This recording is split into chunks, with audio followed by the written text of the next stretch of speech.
before I went vegan, I had no idea what seitan was. I'd never heard of it. I've never made it. I'd never tried it. And it took me a few years of being vegan to give seitan a try because I was super intimidated by it, but it's actually not that hard to make. It's a great high protein food. It's very versatile. You can prepare it in a lot of different ways, which I'm going to show you today. And I'm so excited. So let's make seitan not scary and make it easy and make it friendly for everybody. And before I get into it, I just want to say vital wheat gluten is the main ingredient. If you're gluten-free, please check out my other 2 mock meat videos where we did all like seitan-free mock meats. Today we're going to be focusing solely on all the gluten. So if you're not able to eat gluten, you want to get out of here fast. We're going to first start off by making a seitan steak, and it looks pretty freaking good to me.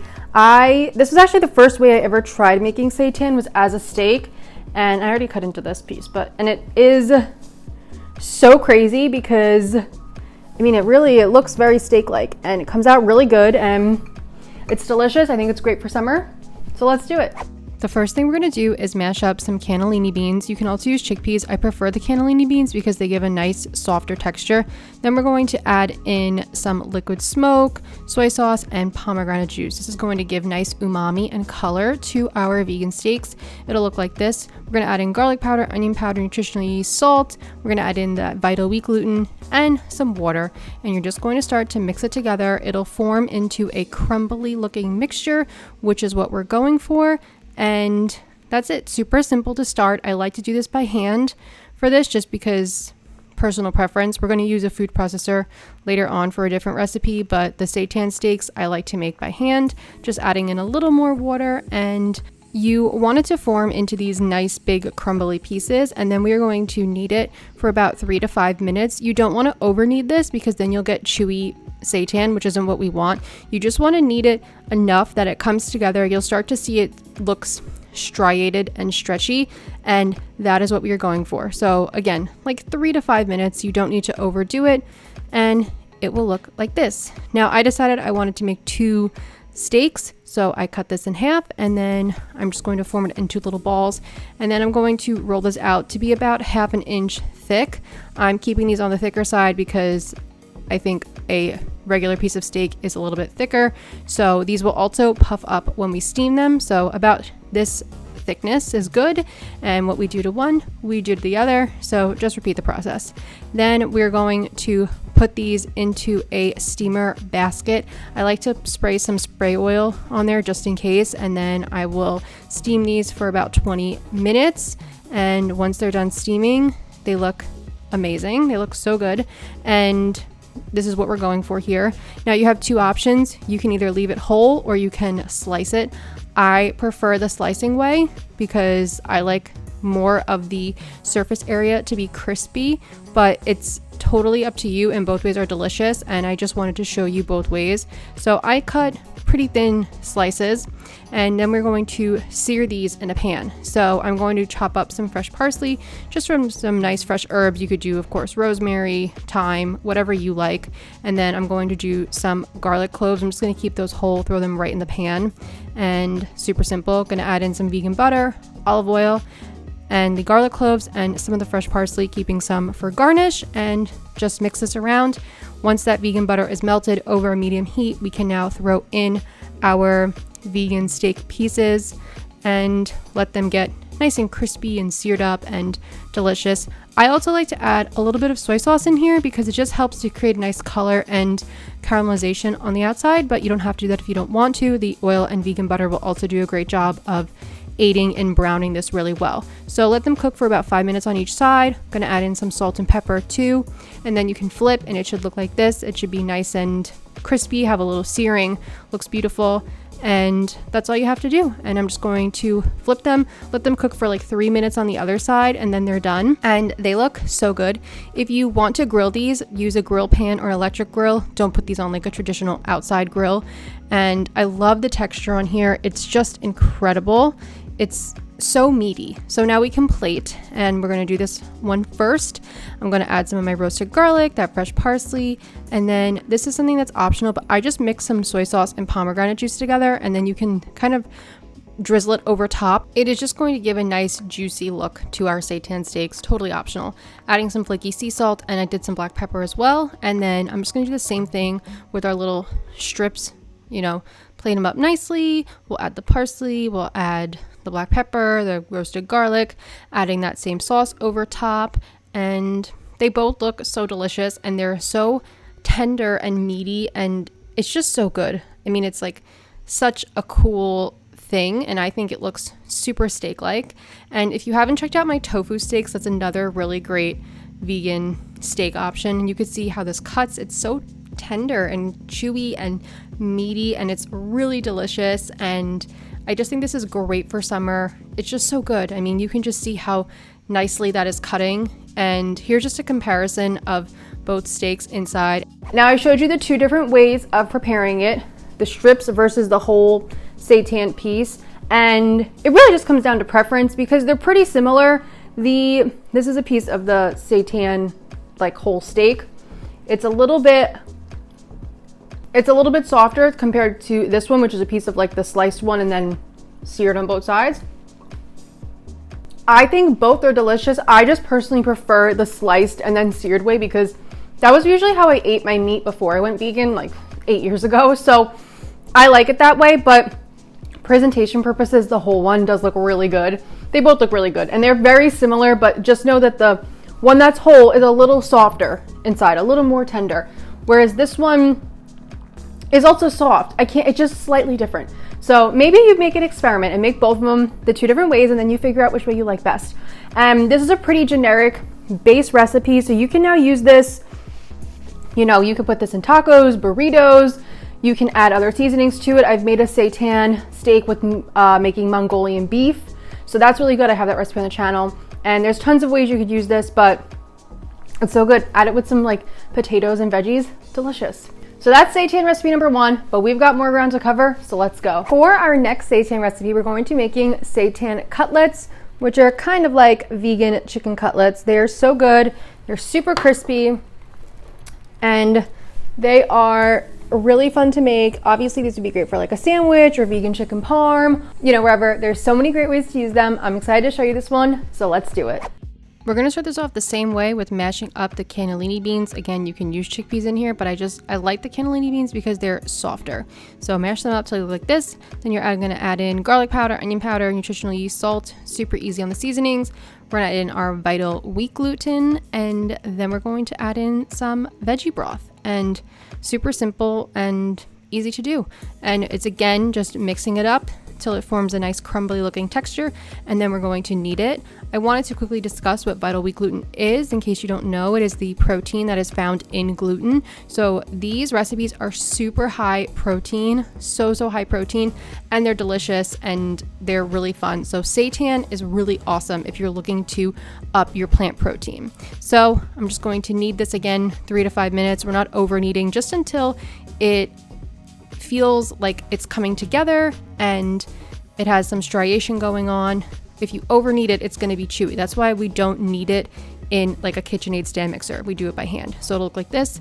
I'm going to make 4 cutlets. So I'm going to cut this into 4 pieces. This is what the inside looks like. And you don't want your seitan to be too wet, because if it's too wet, it's just going to come out kind of doughy and gluey and not right. So I'm going to use my rolling pin again. I'm going to roll this a lot thinner than I did with the steaks, and this is going to take a little bit more time. It's going to take about like a minute to a minute and a half to roll it out, but I like to roll these out very thin because, as we discussed, it will puff up when it steams. Before I went vegan, I preferred a thinner chicken cutlet, so I still prefer a thinner vegan chicken cutlet, so I like to roll it out nice and thin. So just be patient with this, and you'll feel it's going to be resistant at first to stretching, and then after about 45 seconds, you'll feel that it finally gives in to you and it will roll out to be as thin as you like. So there we go, about this thickness. So then we're going to pop these into our steamer basket again and steam them for 20 minutes. If you don't have a steamer basket, you can always just take like a big sieve or strainer, put it over a pot of water, and then cover it. It'll do the same thing. In the meantime, I'm gonna make my breadcrumbs. So I'm just taking some panko breadcrumbs and then paprika, garlic powder, salt, and parsley to make my seasonings. And I'm just gonna mix this up. I like to do this because then you still get the crispiness of the panko with a thinner breading. And for our vegan egg, I'm just gonna combine chickpea flour and water, mix this up, and then I'm also gonna add in some salt and pepper just to sort of season at every step, but that's optional. You don't have to do that if you don't want to. And there we go. Now we've got our dredging and breading all set up. So as you could see, after they're done steaming, these are nice and puffy and thickened up, which is what we want, but they're not too thick. So now we're going to pop this into that chickpea flour mixture. Be sure to let the excess drain off because we don't want that to go into our breadcrumbs. So let it drain. Then we're going to pop it in the breadcrumbs, coat each side generously, and make sure to also get the side of the cutlet as well. And I just like to use a spoon to kind of help me out here and tap off any excess breadcrumbs. And there we go. 1 down, 3 to go. Just be patient with yourself. Try to keep your hands as clean as you can in this process so you don't contaminate those breadcrumbs, just in the sense that they will like get really wet and gloopy then. So then I'm just going to spray each side with spray oil, and then we're going to pop these in the oven to bake. Full baking instructions are on the blog, and that's it. You can pan fry these if you want to and then bake them, but sometimes it's just easier to throw it all in the oven, whatever you want to do. And when they come out, they look like this. They're beautiful, they're delicious, they're crispy as can be. I'm gonna just put some flaky sea salt on top, and that's really all this needs, because they're just, you know, supposed to be plain cutlets, and now you can do what you want with them if you want to make other recipes. But look how good that looks. And that is how you make vegan seitan cutlets, vegan chicken cutlets, whatever you want to call them. And I had, of course, do a taste test and show you the inside. So that's the inside. It's nice and textury, you know, which is what we want. And the breading on the outside is great. And yeah, so let's taste them. I love this recipe because it is crispy on the outside, but you get that great texture on the inside. It's a great base recipe that you can then, like I said, add sauce to, put it on a sandwich, put it in a wrap. I'm gonna put this on a vegan Caesar salad tonight. So I really like this one if you're looking for an awesome vegan chicken replacement, but we've got more seitan to make, so let's do it. For our last seitan recipe, I'm really excited because we're making homemade vegan pepperoni, and this is so yummy. It's delicious, it's salty, it's spicy, it's chewy. It is so good. And I'm so excited to share it with you, so let's just do it. To start this one off, we're going to add super firm tofu into a food processor. We've also got olive oil, we have a little liquid smoke, and some tomato sauce. We're gonna mix this together. The tofu is gonna help give nice structure to our little vegan sausages. And then I'm gonna add in my vital wheat gluten, and we're gonna add in a ton of seasonings. We have fennel seed, paprika, red pepper flakes, salt, garlic powder, onion powder, black pepper. We have to make this nice and seasoned. Mix this up, and it's gonna be pretty dry because we haven't added in really any liquid yet. So then we'll pour in a little bit of water into there just to help it come all together. And there we go, it's pretty simple. It's going to be pretty piecey. It's not going to be like a homogeneous mixture, and that's okay. I'm just going to give it a little knead with my hands. Again, we're not kneading this too long, 2 minutes tops, just to make it come together. Cut this in half. That's what it looks like on the inside, in case you're curious. And then we're going to roll it out into logs. You can make these logs as long as you want. I would suggest somewhere between 5 to 7 inches, and you can roll these out as long as you want, but it will just change the total circle size of the pepperoni when we slice it. So now we're going to wrap this in parchment paper. We're going to do parchment paper and tin foil for steaming. Wrap it as tightly as you can in the parchment paper because this is really going to help it hold its shape. It's going to help form it, so we want it to be as tight as we can get it. And you don't need all this parchment paper. I'm going to cut some of it off. After you get like 4 or 5 times around, that's good enough. But we just want it to be really, really tightly in there. You're going to see me adjusting it a few times, and that's okay. We just want it in there tightly because what happens is when you steam it, it puffs up into this beautiful vegan pepperoni. Then we're going to tightly wrap it in the foil, and that's it. Super easy. I'm just going to twist the sides. It'll almost look like a party popper or a big piece of candy. So cute. And then we just have to steam this again. We steam seitan to keep it tender and moist, and because it also helps to cook it. So that's why we steam seitan. So pop it in the steamer basket, and we're going to steam this one for 30 minutes. And all we have to do for this is steam it though. So pretty simple. Pop that on the stove, and then when it's all done, you're gonna let it cool for 20 minutes before you even go to open these up. And this is still gonna be warm, but let it come down in temperature. And you're gonna have some magical food science going on, because are you ready for this? Look at it when it comes out. Oh my goodness. I wish I had my face on camera because my jaw dropped. I was like, oh, I can't believe how beautiful these are. And I was so happy with them. So now you can slice it up as thinly as you like, or as thick as you want, but I feel like pepperoni tends to be on the thinner side, so I sliced it up pretty thin. I mean, you could probably even enjoy these as like a spicy sausage if you wanted. Whatever. It's whatever you want to do with your life. And yeah, then I just sliced it up nice and thin, and it's so exciting. I made a little vegan pepperoni pizza with it because obviously we had to.